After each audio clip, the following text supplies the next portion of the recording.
Di berbagai belahan dunia, banyak peristiwa penting terjadi pada tanggal 2 Oktober dari tahun ke tahun. Tak sedikit dari peristiwa itu menjadi catatan sejarah penting bagi perjalanan hidup manusia. Salah satunya yaitu peristiwa tabrakan kereta api di Pemalang yang menewaskan puluhan orang hingga mundurnya Joko Widodo atau Jokowi dari kursi Gubernur DKI Jakarta. Berikut sejumlah peristiwa penting di tanggal 2 Oktober yang dirangkum Galamedia dari berbagai sumber. Galaksi NGC 22 ditemukan pada tanggal 2 Oktober 1883 oleh astronom Prancis Edouard Jean-Marie Stephan. 1869 kelahiran pemimpin spiritual dan politikus India Mahatma Gandhi. 1988 Sri Sultan Hamengkubuwana. 9. Raja Kesultanan Yogyakarta meninggal di Washington DC, Amerika Serikat. Pria yang memiliki nama lain Gusti Raden Mas Dorojatun wafat karena serangan jantung dan dimakamkan di pemakaman para Sultan Mataram di Ibnogiri, Kabupaten Bantul di Yogyakarta, Indonesia. 1998 Bank Mandiri adalah bank yang berkantor pusat di Jakarta dan merupakan bank terbesar di Indonesia dalam hal aset, pinjaman, dan deposit. Bank ini turut berdiri pada tanggal 2 Oktober 1998 sebagai bagian dari program restrukturisasi perbankan yang dilaksanakan oleh pemerintah Indonesia. Pada bulan Juli 1999, 4 bank milik pemerintah yaitu Bank Bumi Daya, Bank Dagang Negara, Bank Ekspor Impor Indonesia, dan Bank Pembangunan Indonesia digabungkan ke dalam Bank Mandiri. Hari Batik Nasional adalah hari perayaan nasional Indonesia untuk memperingati ditetapkannya batik sebagai warisan kemanusiaan untuk budaya lisan dan non-Benbawi pada 2 Oktober 2009 oleh UNESCO. Pada tanggal ini beragam lapisan masyarakat dari pejabat pemerintah dan pegawai BUMN hingga pelajar disarankan untuk mengenakan batik. Pemilihan Hari Batik Nasional pada 2 Oktober berdasarkan keputusan UNESCO yang secara resmi mengakui batik Indonesia sebagai warisan budaya dunia. UNESCO memasukkan batik dalam daftar representatif budaya tak benda warisan manusia. Pengakuan terhadap batik merupakan pengakuan internasional terhadap budaya Indonesia. Tabrakan kereta api KA Arga Bromo dan KA Senja Utama di perlintasan kereta api Petarukan, Kabupaten Pemalang, Jawa Tengah, Indonesia. KA Arga Bromo Anggrek jurusan Jakarta-Surabaya menabrak KA Senja Utama Semarang jurusan Jakarta-Semarang pada 2 Oktober 2010 yang diperkirakan terjadi pada pukul 2.48 waktu Indonesia Barat. Kecelakaan kereta api ini merupakan yang terburuk sejak 2001. Kecelakaan terjadi ketika KA Senja Utama sedang berhenti sekitar 100 meter di jalur 3 sebelah barat stasiun Petarukan Pemalang. Seharusnya KA Arga Bromo Anggrek melewati jalur 2 untuk menyalip kereta api Senja Utama. Tetapi KA Arga Bromo Anggrek yang melaju dari arah yang sama menabrak bagian belakang kereta api Senja Utama. Proses evakuasi dipusatkan pada 3 gerbong terguling dan 2 gerbong lainnya hancur dari kereta api Senja Utama. Petugas evakuasi mengutamakan untuk menemukan korban yang masih hidup maupun mengevakuasi korban yang telah meninggal dunia. Korban luka dan meninggal dievakuasi ke Rumah Sakit Umum Daerah Hasyim Asari, Pemalang dan RSU Santa Maria. Menurut Wikipedia, jumlah korban tewas mencapai 36 orang dengan korban luka 50 orang. Joko Widodo mengundurkan diri sebagai Gubernur DKI Jakarta dengan pengganti Basuki Cahayapurnama. Ia kemudian mengikuti Pilpres 2014, berpasangan dengan Yusuf Kalla. Keduanya bersaing dengan Prabowo Subianto yang berpasangan dengan Hatta Rajasa. Jokowi akhirnya terpilih sebagai presiden. Presiden Jokowi tak gubris ultimatum mahasiswa. BEM LSI demo KPK hari ini. Badan Eksekutif Mahasiswa seluruh Indonesia yang tergabung dalam aliansi Gerakan Selamatkan KPK akan melakukan aksi hari ini Senin 27 September 2021. Hal itu menyusul ultimatum mereka tak digubris Presiden Joko Widodo. Ultimatumnya masuk terkait nasib pegawai Komisi Pemberantasan Korupsi yang dipecat akibat tes wawasan kebangsaan. MSI menilai janji Jokowi terkait penguatan KPK tak ubahnya sebagai lip service belaka.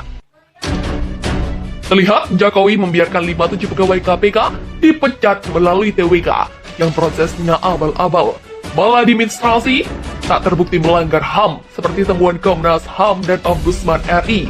Presiden Jokowi yang tidak kunjung membuktikan janjinya untuk memperkuat KPK sampai kita ultimatum pun beliau masih tidak bergeming.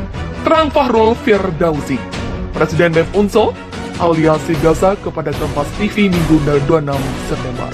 Demo BMSI hari ini menuntut Jokowi menyelamatkan KPK dengan menarik kembali 57 pegawai KPK korban TWK.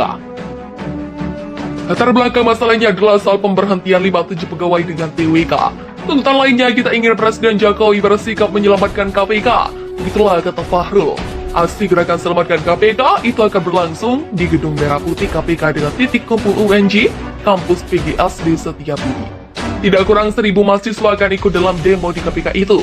Mereka datang dari berbagai daerah seperti Mataram, Kalimantan, Sumatera Selatan, Padang, Solo, Jogja, Purwokerto, dan wilayah Jabodetabek. Soal protokol kesehatan Fahrul menjaminnya, kata dia, semua massa aksi diwajibkan menggunakan masker dan menjaga jarak, seperti yang sudah ditegaskan di pamflet, singkat Fahrul. Sebelumnya BMSI dan Gazak mengultimatum Presiden Jokowi untuk berpihak terhadap pemberantasan korupsi. BMSI mendorong Presiden Jokowi untuk berpihak dan mengambil sikap terhadap 57 pegawai KPK yang telah menerima surat pemberhentian lantaran TWK yang dinilai maladministrasi dan melanggar HAM.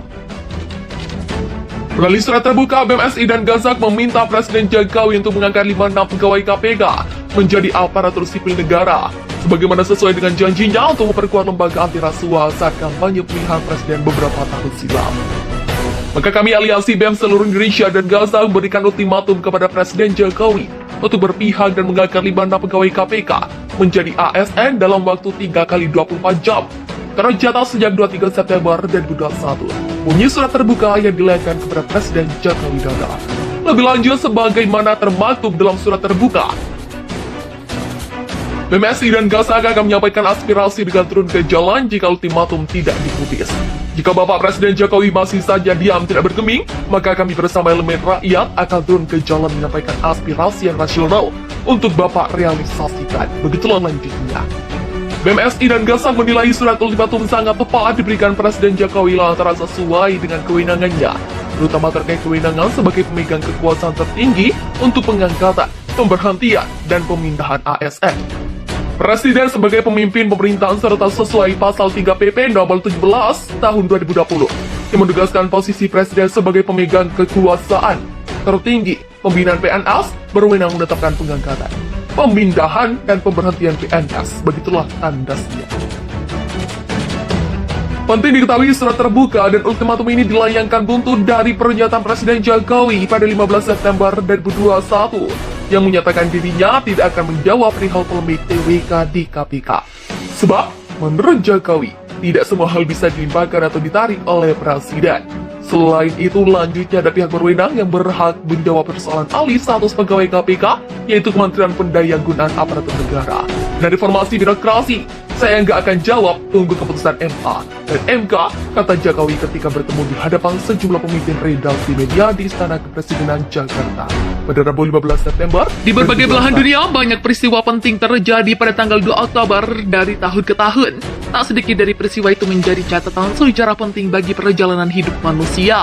Salah satunya yaitu peristiwa tabrakan kereta api di Pemalang yang menewaskan puluhan orang hingga mundurnya Joko Widodo atau Jokowi dari kursi Gubernur DKI Jakarta. Berikut sejumlah peristiwa penting di tanggal 2 Oktober yang dirangkum Galamedia dari berbagai sumber. Galaksi NGC 22 ditemukan pada tanggal 2 Oktober 1883 oleh astronom Prancis Edouard Jean-Marie Sepelhan. 1869 kelahiran pemimpin spiritual dan politikus India Mahatma Gandhi. 1988 Sri Sultan Hamengkubuwana. 9. Raja Kesultanan Yogyakarta meninggal di Washington DC, Amerika Serikat. Pria yang memiliki nama lain Gusti Raden Mas Dorojatun wafat karena serangan jantung dan dimakamkan di pemakaman para Sultan Mataram di Ibnogiri.